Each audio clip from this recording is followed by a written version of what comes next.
What up?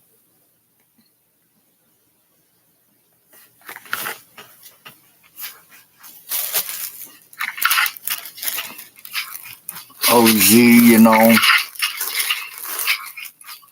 you know.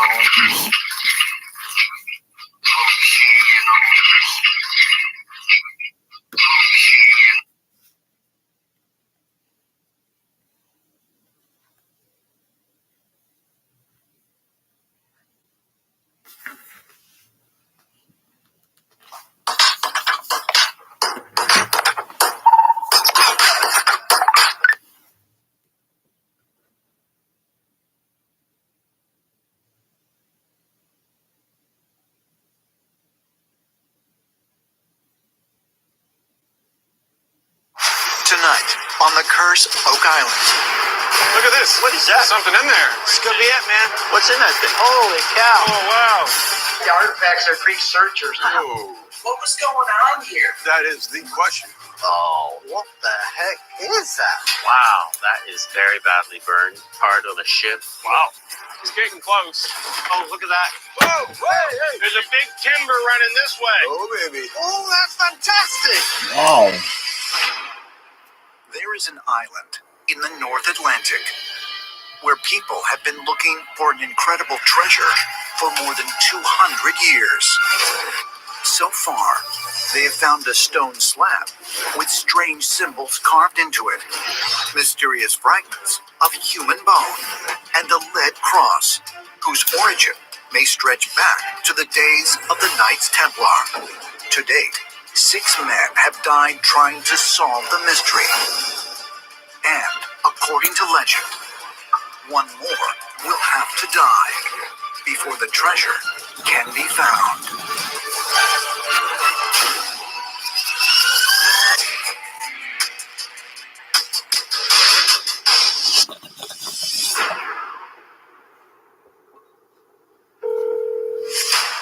Hello. Hey, good morning.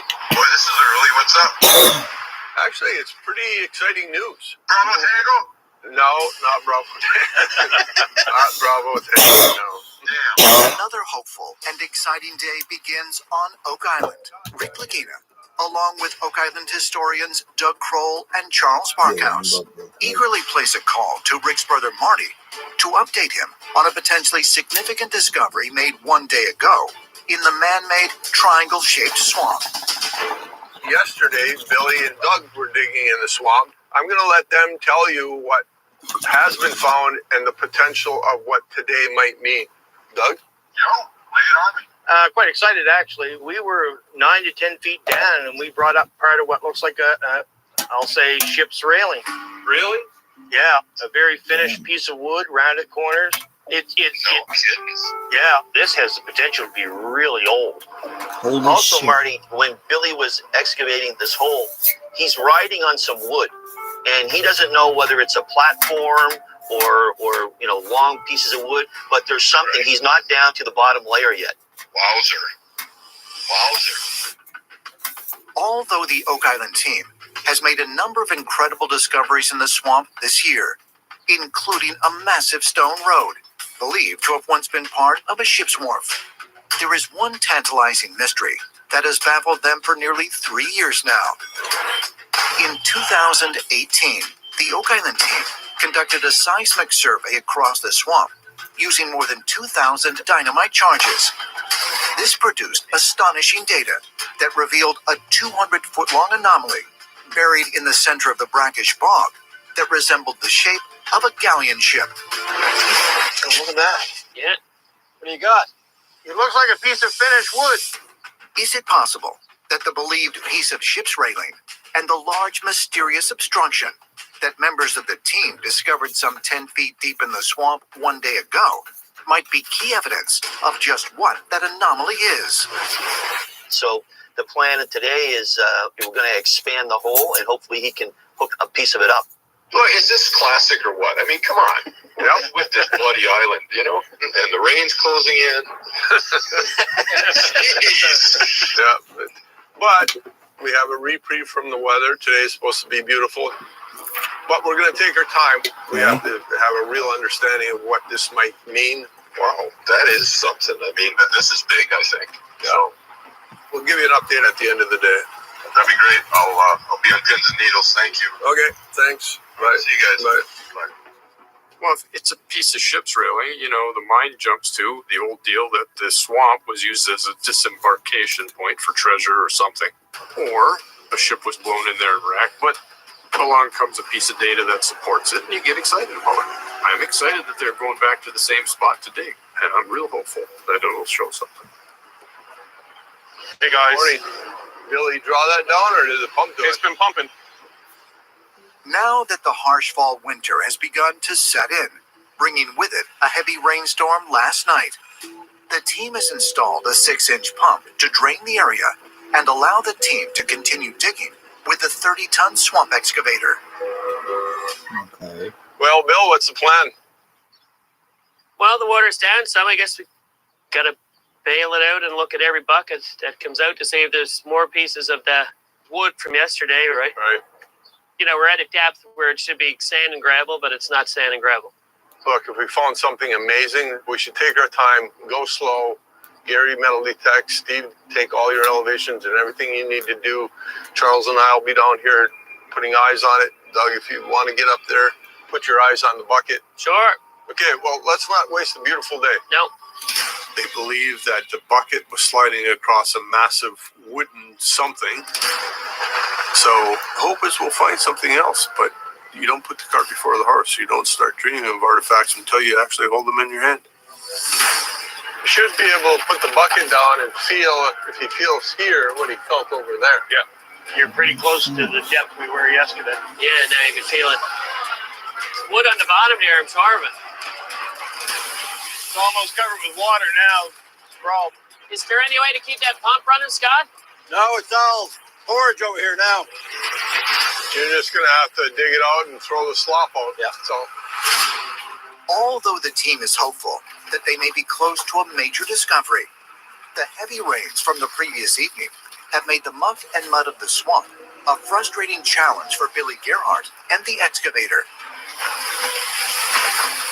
The water level's higher than it was.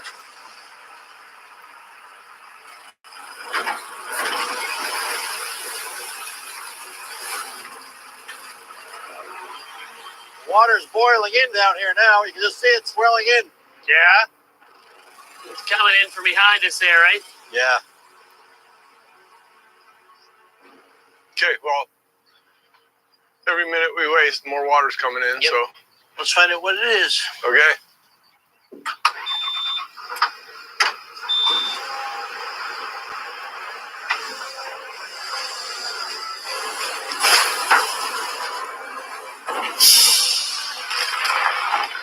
We got something there. God doesn't care if you're mad and angry. He wants you to talk to him either way. So There's a big timber running this way. Man, look at that. That whole side. A possible wood timber. I got something. What is that? It's large board. 4 years ago, while exploring in this same area, professional diver Tony Sampson discovered what is believed to be a piece of deck planking from a large ship that was dated to as early as 1680. Is it possible that Billy has just made an identical find? Or could he be on the verge of a much larger and more definitive discovery? He's getting close. This is undermined very badly here now. Yeah.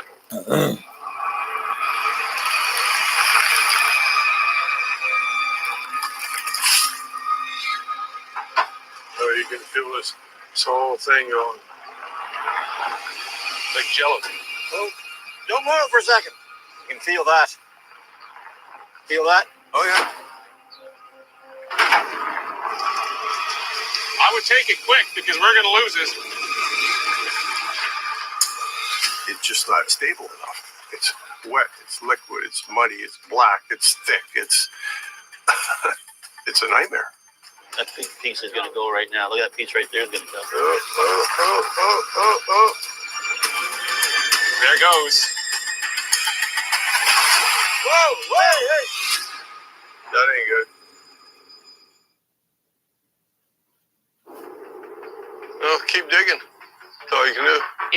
We'll clean it out. You guide us in. In the Oak Island swamp, Rick Lagina, along with members of the team, are trying to uncover what they believe to be a large flat surface, more than 10 feet deep, in an area where they recovered a possible piece of a ship's railing just one day ago. What's the plan? Just trying to get the water to come off, and then they'll start here. Yeah, we got to know what that is. Yeah. Unfortunately, the more Billy Gerhardt digs with the swamp excavator, the more the hole fills back in with soppy mud and sludge. I think we have to stay focused. We have a piece of wood that we believe might be from a ship. You're never going to get a good look at this with the amount of water in the area unless you pull it out. That makes it all the more important to come to an understanding of what this is. It just caved in over the top of it. It's not even draining up there now. It's draining right into here. Look at that water coming in right there. Yeah. Well, I'm not sure it's worth continuing. We need to fix this issue, otherwise the water will just keep recirculating here. So Yeah, it wouldn't matter what you did now, I don't think. you're not getting any headway. Can't advance through it. What it tells me is putting in sheet out there is a good idea. That looks cut. Because the rain-soaked mud in the swamp keeps caving in, and also because the weather is only expected to get worse as winter approaches, the Oak Island team will have to wait until next spring to continue this investigation, when they will have time to install a cofferdam system similar to the one they constructed at Smith's Cove 2 years ago. Using sheet piling, which is hammered deep into the mud and sediment, the cofferdam will create a watertight barrier that will allow for a complete excavation of this area of the swamp. You know, it's disappointing. Again, it's the emotional roller coaster ride that is Oak Island, but we still have chances to answer the questions about this stone pathway. To me, there's going to be some answers there. So for the remainder of the year, that's our area of focus. I think that we're done here. Yeah, I think we are. Okay, Billy, you're free to fill this in. Yeah. All right? Yep. Okay, we'll get out of your way. You know, we'll see what the rest of the day brings. Later that day, on the western end of the island, This is a massive root cellar. Charles Barkhouse and Scott Barlow join archaeologist Laird Niven and Liz Michaels at the 18th century stone foundation of the house that once belonged to Samuel Ball, a man who came to Oak Island in 1787 as a simple cabbage farmer, but who mysteriously grew to become one of Nova Scotia's wealthiest landowners by the early 19th century. Is it too much square footage just to store root vegetables and that type of thing? That's a good question. If he's just storing food, this seems like a lot. Right. Oh, What do you got? got a hinge. A hinge and wood.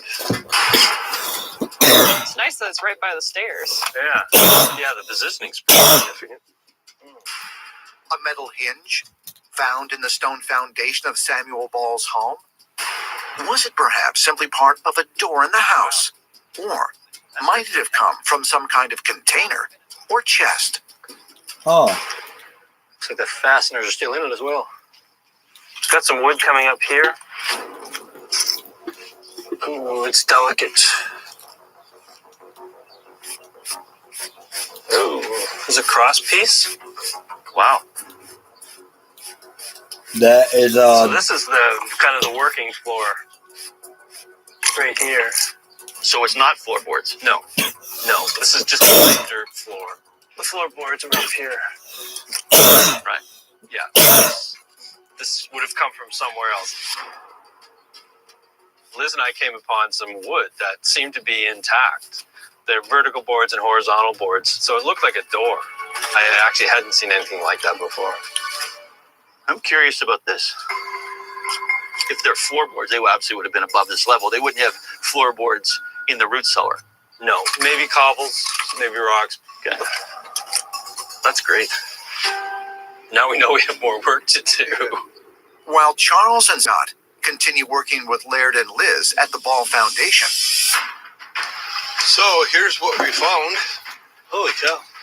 Near the eastern edge of the swamp, Rick Lagina, along with geoscientist Dr. Ian Spooner, and members of the team, are focusing their investigation on the Stone Road and pathway, looking for any more evidence of a ship or other clues that could help solve the Oak Island mystery. Let's see how far these stones go that way. Yep. We'll grab a detector. Imagine being able to reach 15 million views on the first video of a new YouTube channel you start at 0 subscribers. Imagine that video attracts 5 million views in its first month and a half and 12 million views in the first year of being released. And You have to have context for these anomalous features, i.e. the possibility of making artifact finds certainly are near the shore. So we're going to investigate it and hopefully come up with some answers. Whoa. That's a good depth there, Billy. Okay. Oh, look at that. So we're getting more gripping. something's going on here. Yeah.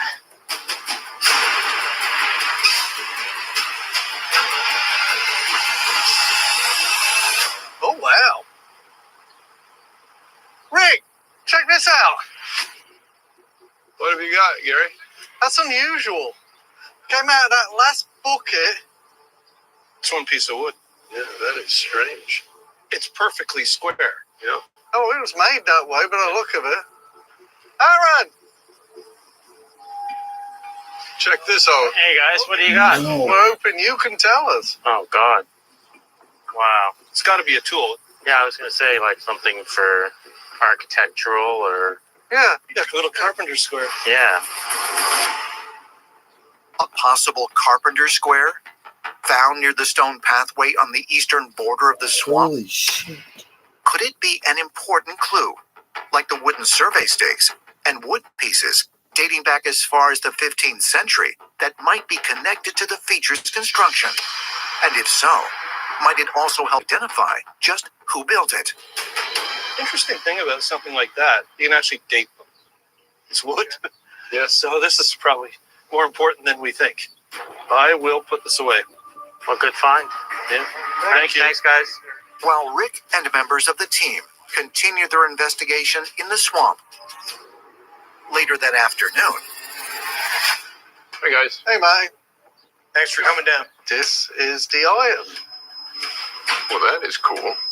after learning of the discovery of the possible Carpenter Square, Marty Lagina meets with Oak Island historian Doug Kroll and Gary Drayton in the research center to inspect the potentially important clue.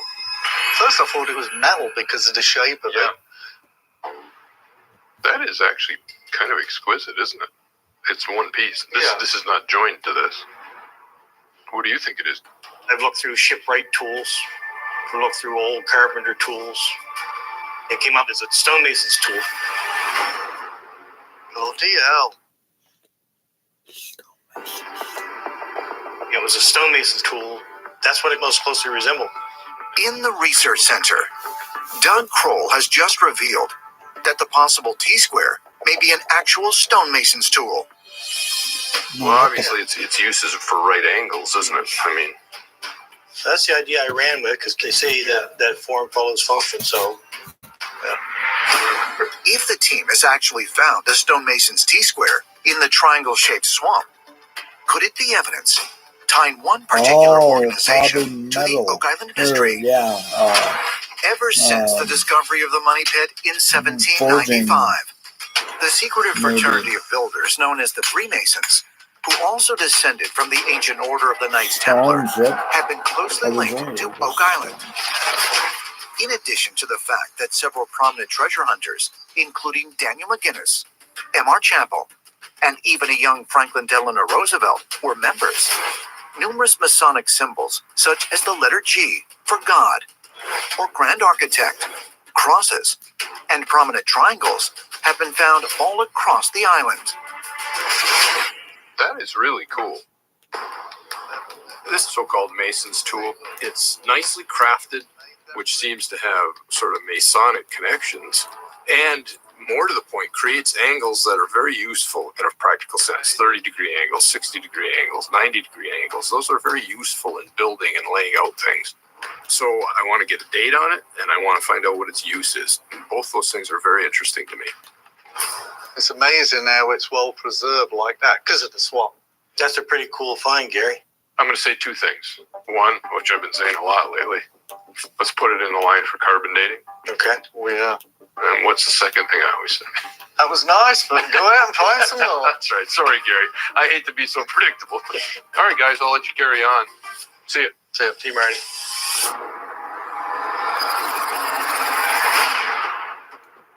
The following morning, on Lot 25. Ah, reinforcements. I brought the person you need.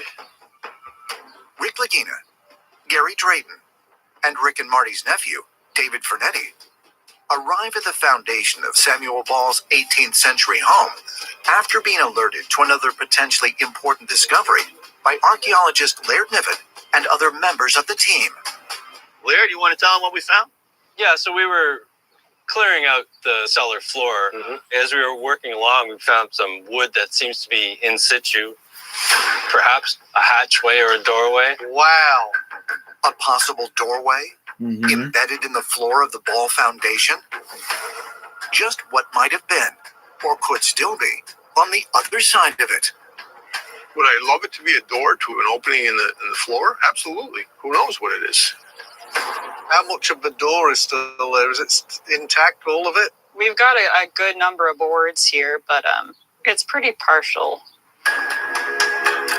Because the door is embedded in the foundation, Laird and Liz will have to take their time to carefully excavate around it before they can remove it to reveal whatever might lie below. The wood appears to be laid horizontally, appears to be a door. If this is an opening in the floor, that's a big find. But again, it's the Oak Island roller coaster. Want to make sure that it's not explainable in any other way. We found a really nice hinge that I want Gary to look at. Yeah, I'd love to. Oh, wow, that's nice, mate. Oh, it was found right here. It's small. Might be too small for a cellar door, though. I'm thinking this would be type of strap hinge you'd see on a chest or a box. A strap hinge for a chest? 1 year ago, while conducting an excavation near the Wish they'd let me dream, at least for a little bit. You have two options. Stone Foundation on the Ball property. It's starting to look like a chest hinge of some kind. Artifact conservator Kelly Barraza found a similar item. If it was a chest or a box, you would need a bracket like this. Is it possible that these two discoveries are related? And could they be further evidence that Samuel Ball may have hidden something of great value on his property? So many places to hide something good in here. Fantastic. You're doing really well there. Okie doke. Yeah. All right. Good luck. Thanks, Rick. Mate. Thanks, Rick. Later that afternoon, Rick, Marty, Craig, and members of the team Hey guys. Gentlemen, Guys. have arranged to meet with researcher and Oak Island theorist Philip Stevenson via video conference in the war room. Mr. Stevenson, welcome. Good morning, gentlemen. After the discovery of the possible Masonic T-square 1 day ago in the swamp, the team has invited Mr. Stevenson, who contacted them earlier this year, to share what he believes to be important information that could help solve the Oak Island mystery. So, Mr. Stevenson, I'm looking forward to what you have to tell us. But the journey started for me 25 years ago. My father's sister had this Masonic regalia that once belonged to Robert Dunstan Stevenson. And the initial interest for me was Robert Dunstan Stevenson and his family. You know, Robert Dunstan Stevenson is a Freemason. So obviously there was quite a bit of intrigue. And when he reached inside, this Masonic regalia that we pulled out a piece of paper. The piece of paper contained a series of symbols and some text in English. What you see in front of you is the cipher What jumped out for me was that the symbols on the nautical stone looked very similar to the ones on the Masonic cipher. They sure do. Wow. In the War Room, researcher Philip Stevenson has revealed a Masonic cipher that he believes is directly related to the Oak Island mystery. I then realised the numbers, they all appear in the Laformia cipher as well. Wow. So this is amazing. That's very interesting and really mind-boggling. In 2016, late author and researcher Zena Halpern presented the Laginas and their team with 3 documents that she believed had been created by members of the Knights Templar. 2 of them contained maps, which appeared to describe journeys that the Templars supposedly made to Oak Island during the 12th century and again in the mid-14th century. The 3rd document, also known as La Formula, is a coded cipher containing many of the same symbols reportedly found on the legendary 90-foot stone, which was removed from the money pit when it was first excavated to that depth in 1804. Could the remarkable similarities between La Formula and the reported Masonic cipher being presented by Philip Stevenson offer more evidence tying both the Knights Templar and the Freemasons to the Oak Island mystery? It certainly gets your attention when you come up with a whole bunch of correlative things, the same symbols, Masonic connections, so it has credibility right out of the door. The solution for the Laformia cipher was actually in French, and when they realised this also was in French as well, I tried to translate this to English. Did you just figure this out, using the substitution trial and error? Is that how you got to these? Yeah, absolutely. Okay. Yeah, in other words, once you figure out the substitution, this is what you get. Yeah. Wow. It gives great credence to the La Formula cipher. Yeah. So what I concluded from that, when you actually look at that, I think it's like cipher, it's a set of navigational instructions. But it doesn't state where from, unfortunately. But as it says in line 2, heading from Alton, if it's going to be somewhere in Oak Island, the obvious place for the altar, for me, would be the centre of Nolan's Cross. If it represented the cruciform church, the altar would be in the centre of the church. Although no one has been able to conclude just what the megalithic formation of 6 boulders that was discovered by Fred Nolan in 1981 actually represents, many believe it symbolizes that the Oak Island treasure is of a religious nature and may include priceless relics such as the Holy Grail and the Ark of the Covenant. It is for this reason that many have suggested a link to not only the Freemasons, but also their predecessors, the Knights Templar. I believe the Templars found religious artifacts, and I believe that it's actually transported it to Oak Island. The reason I'm saying that is because I think I know exactly where it is now. So, navigating from the altar, and you've got geometric north straight up. The first line of the cipher reads -21 degrees. So, there we go, that's the 45 degrees -21 degrees, giving the 24 degrees at a distance of 522 feet. The next heading is 145 degrees minus the 21 degrees, which gives 124 degrees at a distance of 1,065 feet. So what you end up with is a point Z, which it then says, line 6, depth from mark of 40 feet. Because it's referring to a depth, the only conclusion I can make is once we get to point Z, you actually dig 40 feet. And that's the way the vault is. Wow, this is excellent. So we have a survey from 1988. It's the Behringer survey. It has 4 potential non-ferrous targets, and your target Z lands fairly close to one of them, I believe. Has that been explored before? It's definitely a spot of interest that we haven't explored. Conducted across the area from Smith's Cove to the Money Pit in 1988 by Dan Blankenship and his partner David Tobias. The Behringer survey was a low-velocity radio wave survey that identified 4 potential non-ferrous targets, meaning they could be composed of silver, or gold. Although the team has not fully explored the 4 target sites, could Mr. Stevenson's research not only corroborate at least one of them, but also mark the location of something people have been trying to find for more than 2 centuries? I don't like to rush to judgment, but boy, Phil.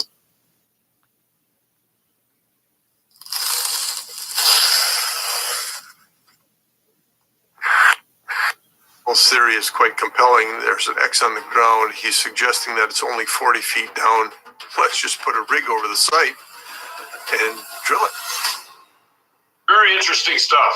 Yeah, I mean, look, I can tell you right now, there's nobody on the screen or in that room who isn't going to want to go dig there. Yep.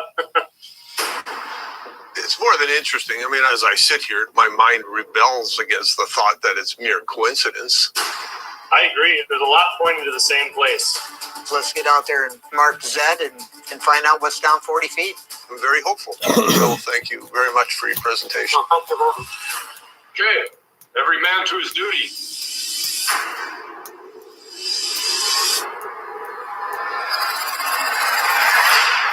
The following morning, PS1, here we go. This could be the day. on Lot 20, near the Money Pit area, That's it. We're looking for a treasure chamber. Okay. You think Mike can get us there? I think so. members of the Oak Island team begin drilling at the location provided by Philip Stevenson, This could be the one right here. where he believes they will find something of great value at a depth of 40 feet. Well, let's peel this back and see what's happening.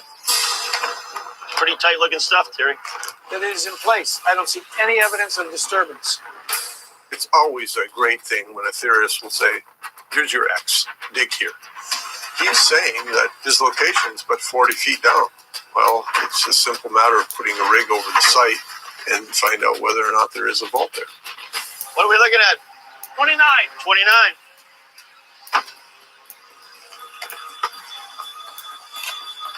Yeah, it's kind of a sandy blue-gray till.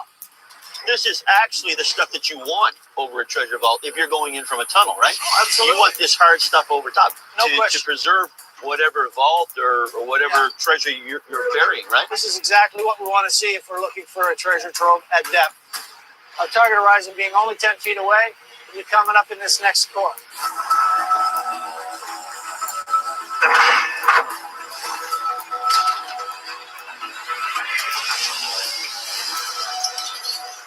Look, what is that? There's something in there. What's in that thing? On Lot 20, There's something interesting in there. I'll go take a look. while core drilling at a location east of the Money Pit area, members of the Oak Island team have just recovered something at a depth of 40 feet, where theorist Philip Stevenson predicted a cache of treasure would be found. 2, 3. So that's interesting. What's that? That looks to me like a ground up something or other. And in fact, it is a ground up boulder. So 49 feet, all the way back up to 39 feet. This is pretty much the fateful intersection. This is what we were looking for. A 10-foot boulder found at the precise depth where the team was told they might find something of great value? Is it simply a coincidence of nature? Or like other massive boulders that have been found on the island's surface, could it be a marker placed there for some purpose? There's all kinds of possibilities, and that's what's so disconcerting. But you have to follow where the clues lead you. It's typical Oak Island. Here's a little clue, guys. You may want to take a look at it and see if you want to go somewhere else. All right. Unfortunately, there's no treasure vault right here. Basically, that's where we know where it isn't. Every time you dig and you don't get what you want, you're discouraged. But I think we're missing something, though, on Phil Stevenson's theory, and that is I'm not at all sure we know where the altar is. I think it's deciphered brilliantly, but you have to start at the altar. That's the problem. So that's that. Yeah, that's that. They're going to pull out of that hole, and we'll update the Rick. But we'll let them know the results. Super. Later that afternoon, It's going to be really soupy, but we'll soon see. along the eastern border of the swamp, Gary Drayton and David Fernetti continue scouring the area near the stone pathway for more important clues and hopefully items of value. We have got a signal here, mate. It's an iron signal. Just here, mate. I'll get to the higher ground. Okay. It's a great area to find something. Think about it. We got all these old boulders. See that? Yep.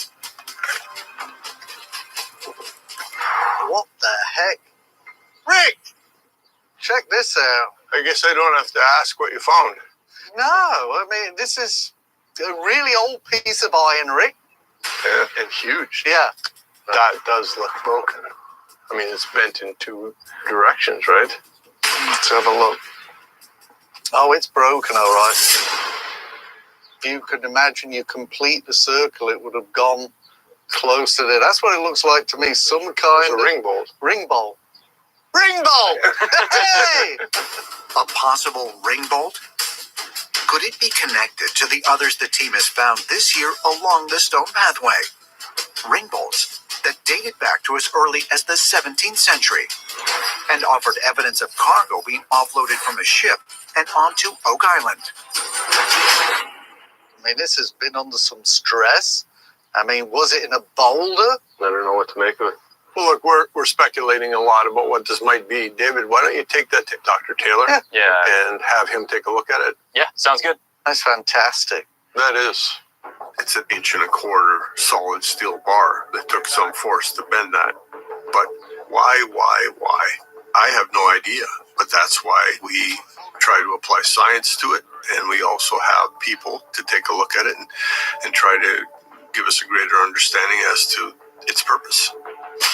Hey. Hey, Dave. Hi. What you got there? You have we found something in the swamp. Wow. That is very heavy. That's cool. So what are your initial thoughts? What I first noticed is how black your hands are. Yeah. And that's not from swamp. That's charcoal. And this thing has seen intense burning. Oh, it's burned. Yeah, very badly burned. So much so that it's still adhering.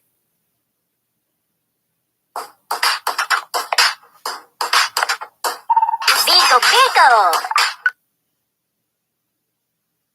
Leonardo da Vinci seems to have encrypted the Great Pyramid of Giza into the Vitruvian Man, along with an exact geometrical match of the Earth-Moon-Pyramid relationship.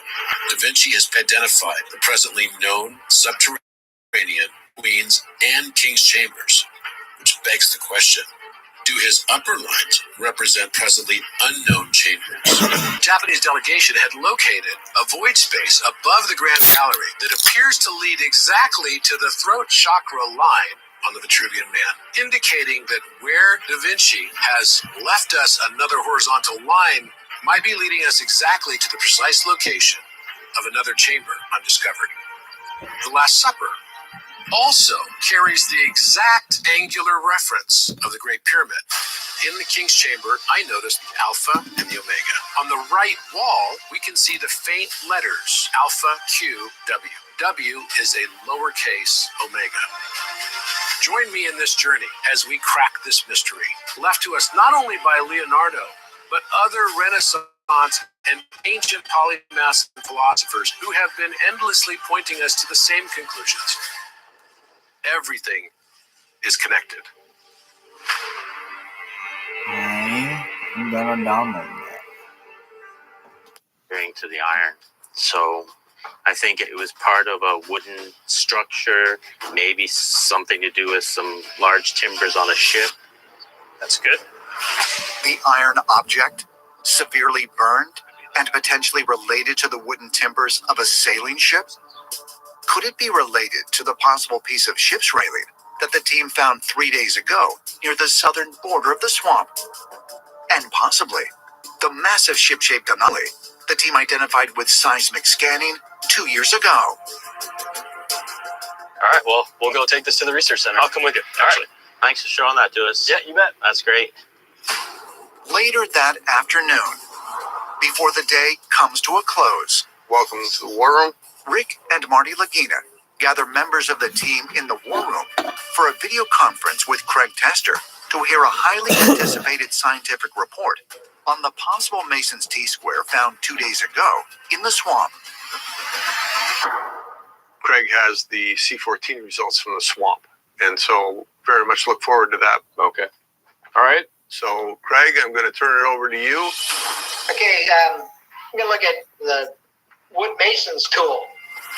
This one was from 1632 to 1668.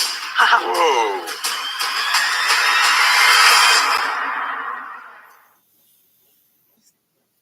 In the Oak Island War Room, Craig Tester has just revealed carbon test results indicating that the possible Masonic T-square found 2 days ago in the swamp could date as far back as 1632, more than 160 years before the discovery of the Money Pit. What do you make of that, Aaron? You're shaking your head. A lot older than I thought it would be. I wasn't optimistic that it was pre-searcher, but I'm happily surprised. Of course, that Mason's tool could be in use for how many years? 10, 20? Yes, for sure. The followers of a group of Scottish knights settled in Nova Scotia during the early 1600s. They were the Freemasons. 3 weeks ago, author and Oak Island theorist James McQuiston shared information on his incredible theory that a 17th century Scottish organization with close ties to both Freemasonry and the Knights Templar, known as the Knights Baronet, were behind the Oak Island mystery. Unfortunately, the French attacked Nova Scotia, leaving the Scots ousted in the spring of 1632, and I believe they took shelter in Mahone Bay and buried treasure on Oak Island. It's quite remarkable. Could the carbon dating test on the possible Masonic tool be corroborating evidence that James McQuiston's incredible theory is true? I think we create this timeline, and you're going to see a grouping, is what I think. Yeah. It happens to fit with just about everything. You know, luckily, we're finding evidence of pre-Money Pit. What is it about Oak Island that made them choose to build a huge stone path? You know, what was going on here? That is the question. Yeah. I wish I knew. I think the carbon dates are exceedingly interesting, rounding to the mid-1600s. But the more important issue is that item had a purpose. I want to know what that purpose is, and then the carbon dates become even more interesting. What is a wooden instrument from the mid-1600s doing in our swamp here on Oak Island?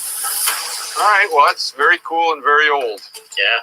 And we just have mountains of data that something significant happened on Oak Island prior to the discovery of the Money Pit. Yeah.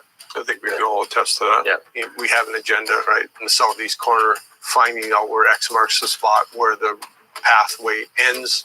Yeah, I agree. So we're very hopeful, and I thank everyone for continuing to puzzle over this. So I'm grateful to everyone.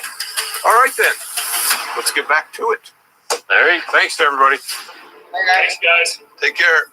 The Laginas and their team often remark in jest that the Oak Island mystery is a 1,000-piece puzzle, missing several hundred pieces required to complete it. If they have proven anything in their quest so far, it is that the analogy is no understatement. Because despite the daunting setbacks, sometimes caused by nature, and others by perhaps more mysterious sources, Rick, Marty, Craig, and the team have found a trail of puzzle pieces suggesting that something extraordinary happened long ago on Oak Island. And if they keep moving forward down that trail, they may soon uncover the ultimate piece that will complete the puzzle. Next time on The Curse of Oak Island. This is typical of something to do with ships or parts of ships. Wow. There's a couple of wharfs on Samuel Wall's property. Yes, Alice. Hey, here's the second one. We were 75 to 100 feet from shore. So that's a huge wharf. Yeah. Why do you need such a massive wharf? Take a look at this. We found a coin. Look at that! I think that's gold. It's stunning.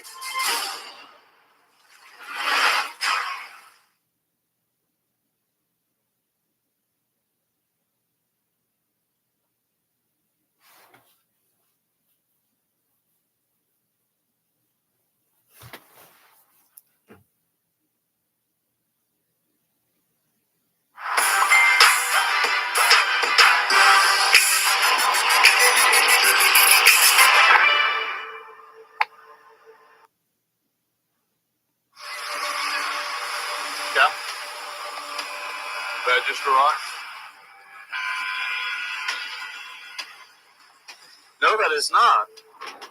That's actually iron from Iraq.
On Oak Island, on Lot 13, near the northeastern border of the swamp. Based on our limited time, I think it's really important that we get the direction of this road or path. Archaeologists Dr. Aaron Taylor and Miriam Emerald worked to uncover more of the mysterious cobblestone pathway. A pathway that extends from the massive stone road, or possible ship's wharf discovered earlier this year, and which runs along the entire eastern border of the man-made bog, branching off further into the uplands. If this is continuing the way it looks like it's continuing, maybe this pathway is leading to the money pit. Yeah. So I think we go over, put in a unit, investigate, and see what's going on there. All right, well, let's go string it up and get started. Yep. We clearly have to follow the stone pathway all the way because it's interesting. What's going on with this? Let's get rid of this debris. Yeah. That is a well-constructed, hidden, massive road. Heavy things are being moved around on it, which suggests something important. Hey, Hey! how's it going? We can use all the help we can get. So, the path.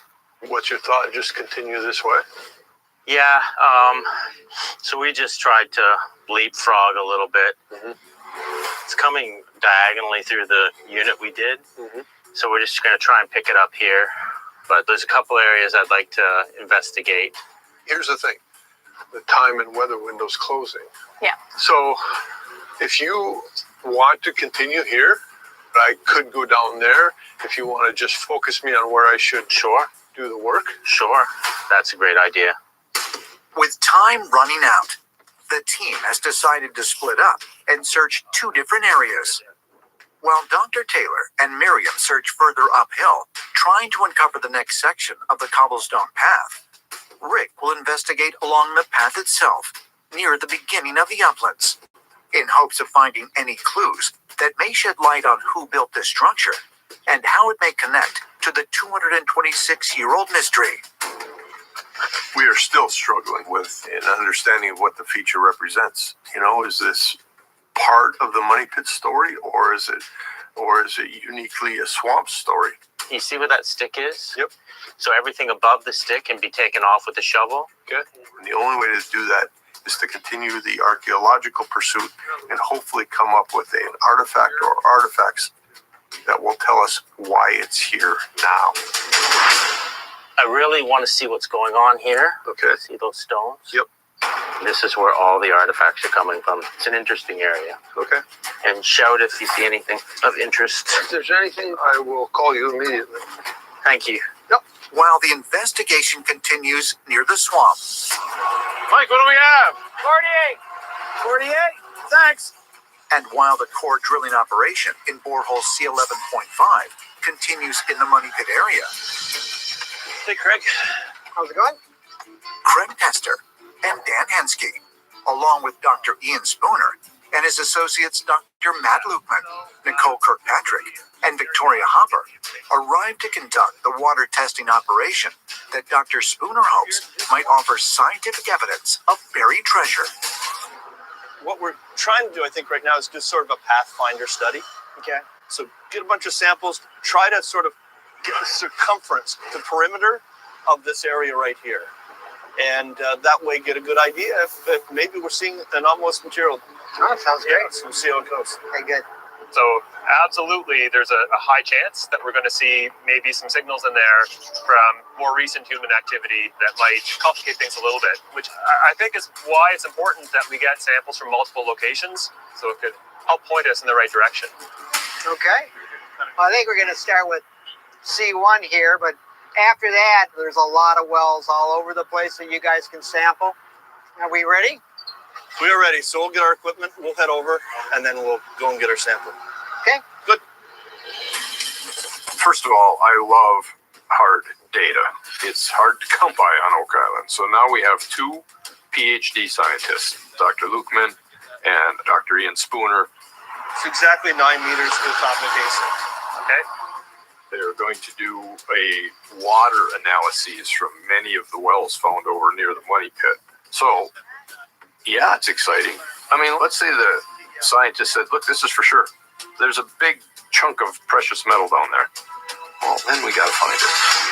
We'll go as far as we can with the baler. Oh, great. And we'll get the sample. To the very bottom is the open hole? Or? Yeah, you can hear the ball valve in it. Yep. In order to collect a water sample from the bottom of borehole C1, the team is using a dual valve sampling baler. As the device descends down the well, the force of the water on the ball valves inside it allows it to flow through the baler. Once the baler reaches the desired depth, the balls sink into place, trapping the water sample inside the tube. This will prevent contamination from other depths while the device is brought back to the surface. Oh, that's it. What depth?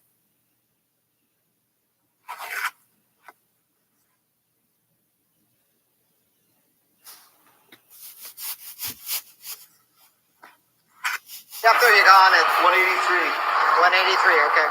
I have always believed that something of significance lies within the bowels of the Money Pit, and this water sample testing done by Dr. Lukeman and Dr. Spooner can provide some very interesting information.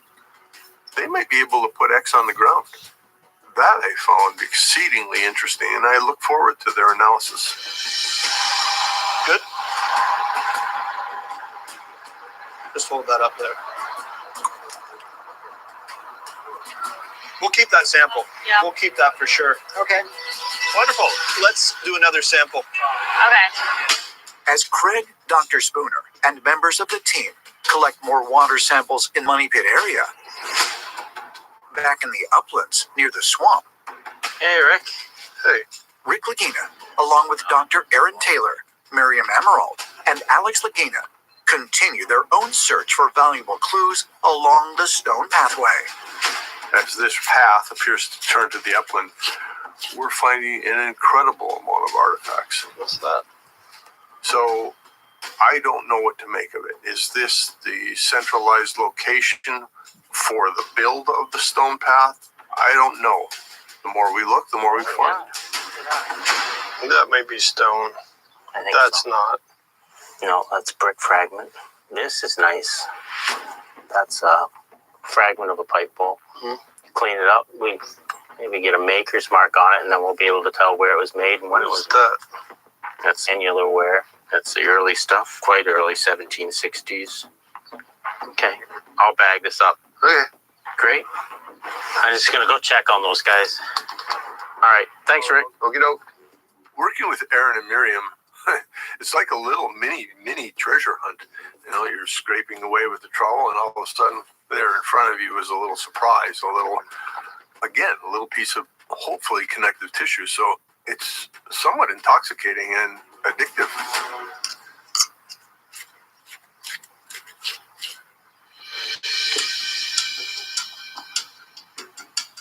Well, that's interesting.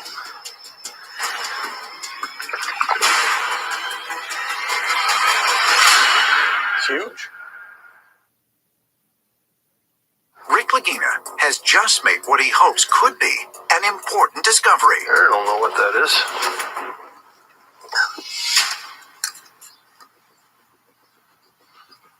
I'd like to see 3 people hard at work. Hey, Rick, any breakthroughs? So here's what's down there. There was one more find, which I found interesting.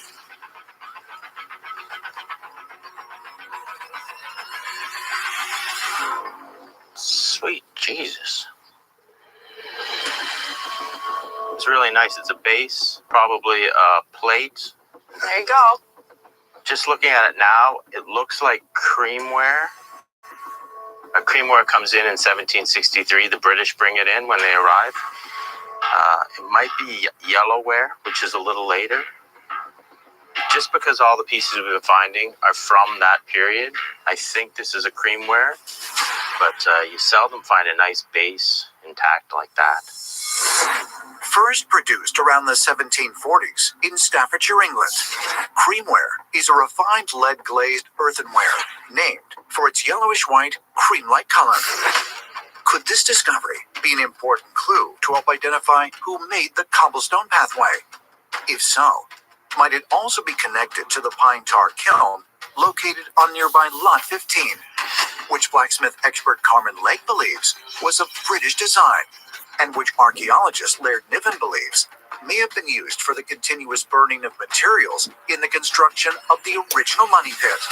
Well, I've been waiting all summer for a sweet Jesus moment, and sweet Jesus. that is a nice base. Now, let's find the rest of it. But if that's creamware, that's a really nice early piece. Well, I've got about that much of a shelf to do. That's still a work in progress, and as you see, there's things to be found out. Keeps giving, yeah. Okay, I'll bag these up. Okay, cool. Thank All right. you. Yep. I shall return. As Rick and the team resume their investigation in the uplands, later that afternoon in the money pit area, We got the 78 in our right hand. We've got 68 in our right hand, I think. 68 in our right hand. Okay. surveyor Steve Guptill and geologist Terry Matheson continue to monitor the core drilling operation in borehole C11.5, just north of the OC1 caisson. That's kind of interesting. Yeah, what's interesting? It's just looks like it might be a little bit of backfill or burnt material. Well, that's good. Yeah, possibly. I don't know what it is. I don't know why it has an unusual, almost look like ashes or something on it.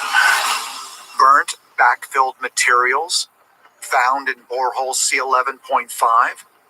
Is it simply evidence of previous searcher activity? Or could the team be on the verge of a major discovery? You know, we're in backfill at 68 feet. Well, that just suggests that we're inside or just outside of a shaft. So again, this is great information. Maybe the next core will tell us something. Next run? In the money pit area, we're finding all these work. May I play with you, monsieur? A lot of this history is not known. This might be embarrassing for you. Works in all these tunnels, and then we're finding stuff to the 1700s, which is extremely encouraging. Yeah. It used to be the one thing when Rick and I were talking, I used to say, I will change my mind about everything if you show me concrete evidence of substantial works prior to 1795. Well, you know what? He did it. So we've already won that much. Now the objective is to actually, find evidence of real treasure. Oh, there you go. Serious, they're into something. Could be a tunnel. That's our tunnel, Jeff. Could be. Just cross our fingers. He's into something interesting. Something going on? Got a little soft grade at 88. from the 88 on. Good. In the Money Pit area, representatives from Choice Drilling have just encountered something out of the ordinary in borehole C11.5. That might be our tunnel. 1066. 106. Are you serious? Oh, it's just dropped. Whatever's in there. A drop of the drill rod of nearly 18 feet? Could it be a natural void of some kind? Or could it be evidence of the Money Pit treasure vault itself? Get this one up, Steve. Whoa! Ooh. Let's have a look. All right.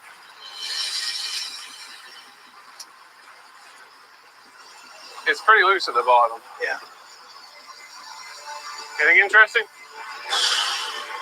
Not so much. See, here's what I think he was into right there. This material here, when he hits it, it starts to slip because of all the clay in it. Yep. So he finds that soft. So this section here is the interglacial phase, and you get a lot of really dark clay in there. So when he hits it, sometimes it slips through. Feels sometimes he might have broken through into an open tunnel or something, but usually it's just this. Oh, here. Look, this is the last 2 feet. Is that redrill? Did it hit? Yeah, that's a redrill. And then what are we getting into down there? Some more of this? Just tight again, yep. So that's just more of the same. Just a lot of ground up maroon siltstone. The tightness of it tells us that we're probably not close to a vertical structure, which is disappointing. Not terribly interesting in terms of treasure hunting. Unfortunately for the team, what appeared to be a possible large underground void where they hope to encounter the original Money Pit is simply a natural horizon of soft clay. Although frustrating, especially given this late moment in the year, it is at least useful information to help inform their search moving forward.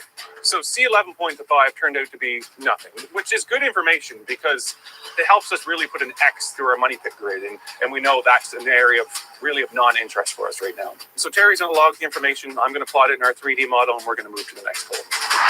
C11.5. It's a bust. Kind of died with a whimper. It was tight, so we're not close to any structures. Doesn't look like we're very close now. So we're done, and we'll move on. While members of the team regroup in the Money Pit area. Hey. Hey, guys. Hey. Rick and Alex Lagina, along with Gary Drayton and David Fernetti, meet with archaeologist Laird Niven to receive his follow-up assessment of the bag seal found yesterday on lot 32. It's curious. I was pretty excited to see it. Often the detail on bale seals is really difficult to interpret. They're very cryptic. Wow. Wow, that has got some detail on it. Sure does. Wow, look. Looks like an X on the bottom. A double X. Yeah. Double X, yeah. But we can just do a little explanation of what we're seeing here. This is actually the cloth makers, what they call a privy seal. These seals are family seals, so they'd be passed down through the generations. And apparently back in the day, if you had a father and a son alive at the same time, to avoid confusion, the son would add an element to his seal. So they get more and more complicated over the years. But this one, if you look here, has initials. I think it's an F on the left-hand side and perhaps an E on the right-hand side. If I pull it down, it's really faint, but what you can't see is that that's actually the shape of a 4. Oh, yeah. Right. Apparently that's an old symbol used for a long time, and it's not actually a 4. They think it represents like the sign of the cross. Oh, wow. What is the significance of the sign of the cross? You wouldn't think to find that on a commercial enterprise, right? I don't think it derives from family crest because that symbol is used by multiple families. So this would have been something that's carried down through generations. It's just most curious to have that religious symbol on a commercial item. I find that to be very strange. And the only people who would do that in my limited knowledge base would be Templars.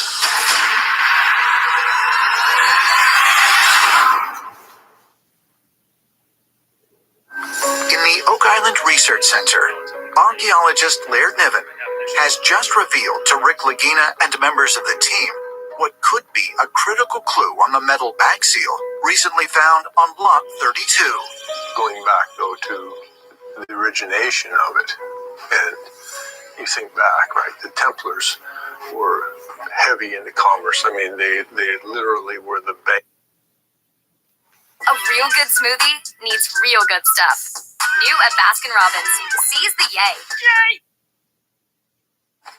All right, so got some people working some corners in Southside, but we're gonna need more. That's you.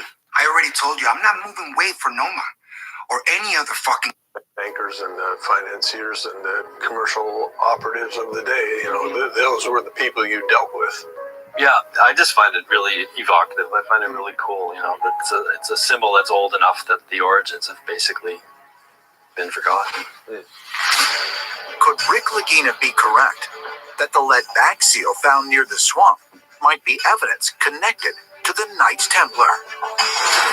Although the theory of a possible link between the Oak Island mystery and this medieval order of warrior monks has persisted for generations, Rick, Marty, and the team have made notable discoveries that potentially corroborate it, including pieces of keg barrels, a hand-point chisel, and tunneling tools that all date back to the 1400s or earlier.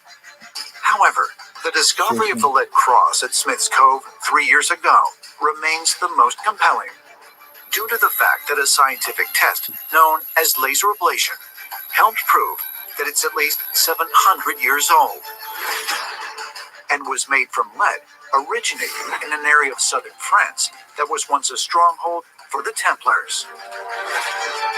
Could this bag seal now be another important clue that could help prove this incredible theory? I've got 2 words to say. Laser ablation. We should get that tested. That is a good idea. And maybe it matches up to other lead signatures that were found on different lead artifacts on the island. Right. So you did mention a time period. Some of them actually have dates on them. But this one, the broad date is 1300 to 1800. That's pretty broad. Yeah. This bag seal in proximity to the wharf, that's huge. Is there a possible Templar connection? Maybe. We need to come to an understanding of what this represents here. But it's the strangest thing I've seen on this island in a long, long time. That is very, very cool. Yeah. Very cool. Heck of a top pocket find for sure, isn't it? Yeah, absolutely. I actually agree. Yeah, finally got him. Welcome to the dark side, mate.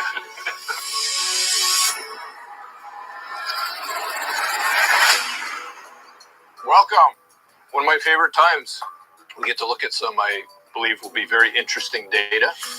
2 days later, Rick, Marty, Craig, and members of the team gather in the war room for the highly anticipated report from Dr. Ian Spooner and his colleague Dr. Matt Lukeman regarding the water tests they conducted earlier this week in the Money Pit area.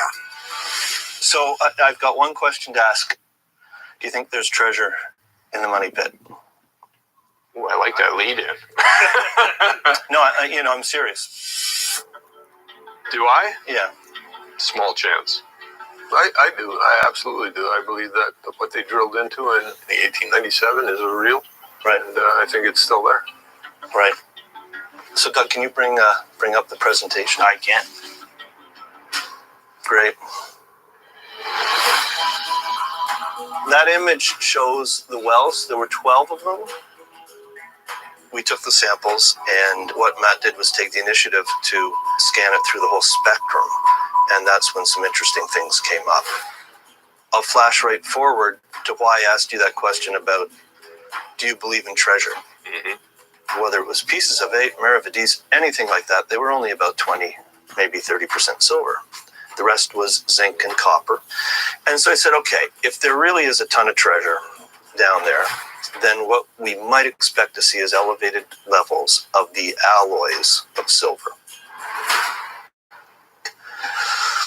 And so I have red arrows on what I was really looking for, if I was looking for treasure, right? Yeah. But what we do see is that the well we call WS1, WS2, WS9, looked at the copper and zinc levels. This is not a minor little hill. This is a 10 times, this is a spike, 10 times peak. And I went, wow, like this is big news. Not only that, we got silver in those as well. Really? At the end of the day, there is every reason to believe down in those holes that there is something close by that contains a fair bit of silver. I guess I'm still trying to get a mental picture of how much silver it would take to keep these levels. Like, is it a handful of silver or is it a Gerhardt dump truck load of silver? It's a Gerhardt dump truck. Oh, baby. Oh, no way. Wow. Next time on The Curse of Oak Island. We need to connect the cobble path in the swamp to this path that leads to the money pit. That may be our X on the ground. Yes. It's the historic season finale. Oh my God! Wow. That's old. This is off a ship. It's off a ship. That might actually be the thing that solves the mystery. Oh. You got. I've never seen anything like that before. It's incredible. This is the first direct evidence of real treasure.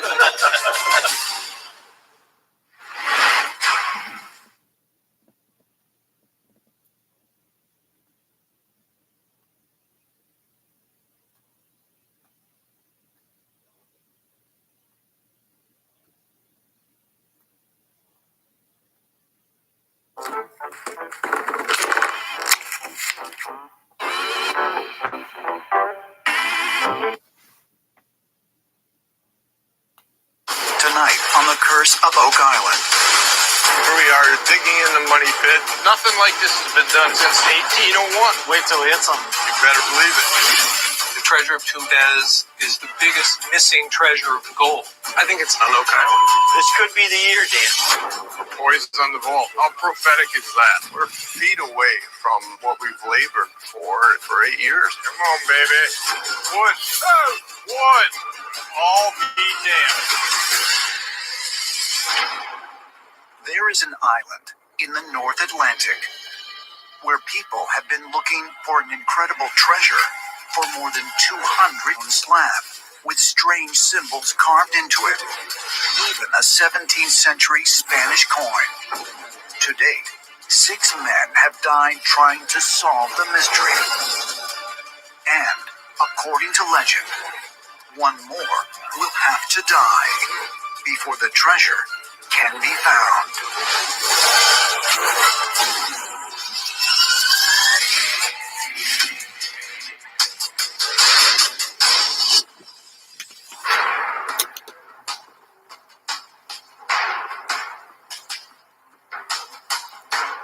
All right, slamming can.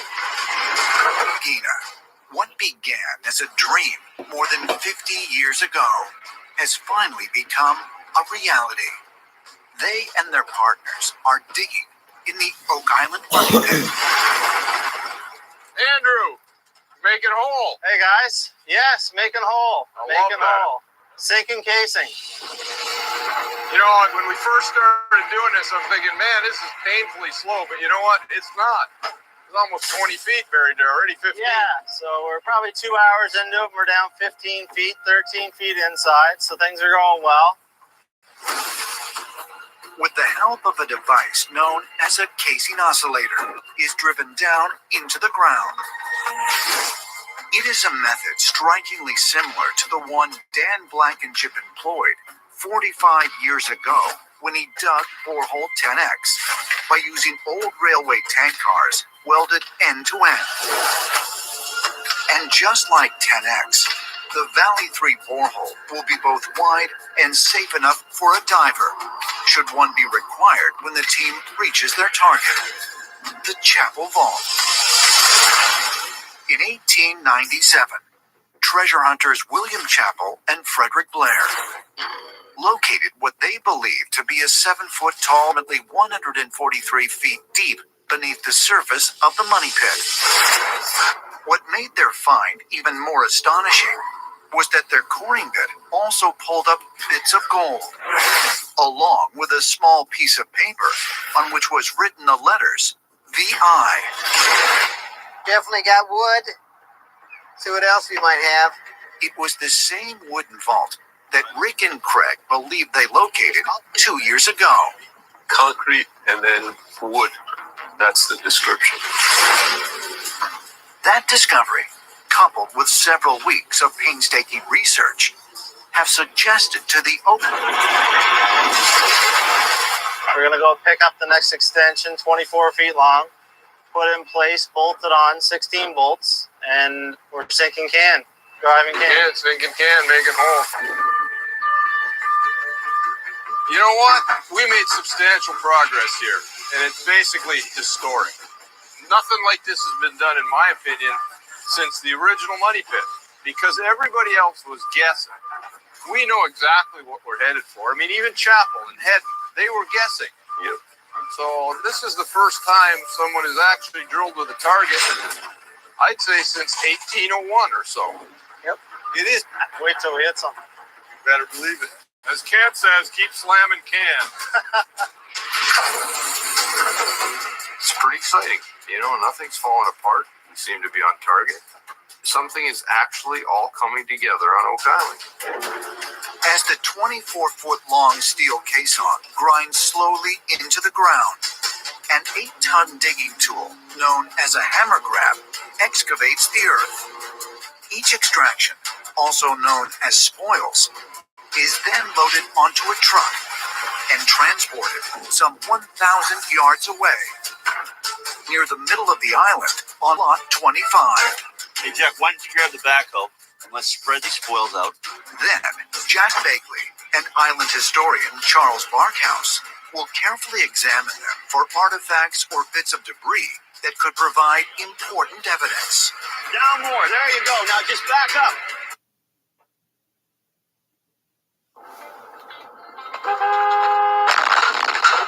Have you been injured in an auto accident? Down more. There you go. Now just back up. That's better. Perfect. As we dig in the Money Pit, we have to look at what we're digging up. Do you want to pick out any wood that you see? I'll go over and take a look before you go over there. So we need to keep those spoils separate, and we will make sure we analyze them. Guess what? What? Another dowel hole. I'm coming. See? There's the dowel right in. Oh, great. I mean, we got to do some research, see if we can find how these shafts were constructed, and maybe we know where these came from. So that's why it's important to save all this stuff. Although the team's first target in the Money Pit, the mysterious Chapel Vault, is approximately 140 feet deep underground, there is no telling what a search of the spoils might turn up. We're finding a lot of wood from other tunnels, from other shafts. It's a possibility it could be what we call the Dunfield spoils. When Robert Dunfield undertook a massive excavation of the site in 1965, excavated material was later used to fill the 135-foot deep hole back in. Valuable evidence and possible treasure was lost or destroyed. You want to get your metal detector and start going over this stuff? There's a possibility that there could be something in those spoils. And the fact that area is going to change dramatically, we have a perfect opportunity today to go through it and hopefully find something. Anything, Jack? Maybe. Using the Minelab CTX 3030 handheld metal detector, Jack Begley begins scouring.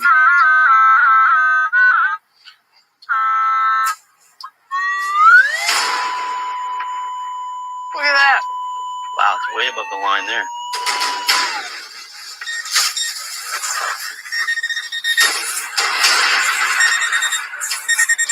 What you got, Jack? Oh. Is it a nail? Oh, there it is.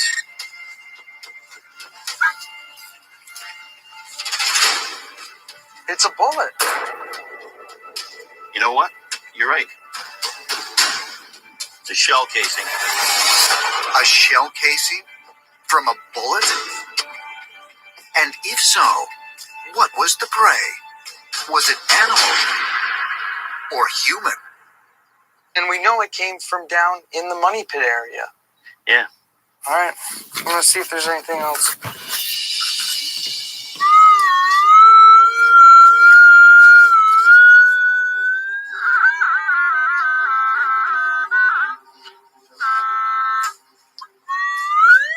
sounds different, Jack.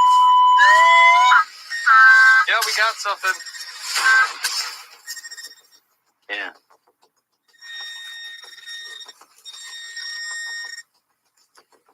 Look at that. I got a really weird hit off this. When you say weird, you mean weird good or just weird? Well, it started off looking like silver. It could be. A silver object found in the spoils of the Money Pit excavation? And look at how perfectly round it is. Could Jack Begley and Charles Barkhouse have just found an important clue?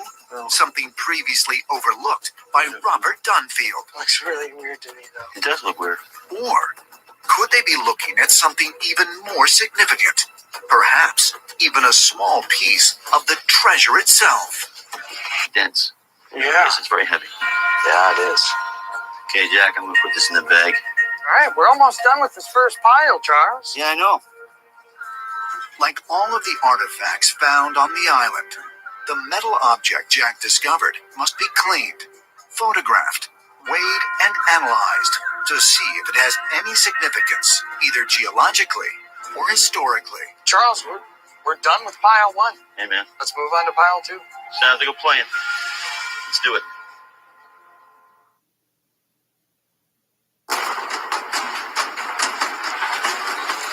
On day 2, as the Oak Island team's Marty and their partners gather at the nearby Atlantica Resort and await the arrival of a special visitor. So, Randall Sullivan, I think, Charles, you know of him. Yeah, he wrote the article in Rolling Stone magazine a number of years ago, and he's doing a little research in the area. In January of 2004, investigative journalist and author Randall Sullivan published an article in Rolling Stone magazine entitled The Curse of Oak Island. It featured a detailed history of the search for treasure on the island, as well as compelling interviews with rival treasure hunters Fred Nolan. Now, more than a decade after his article's publication, Randall Sullivan has returned to Nova Scotia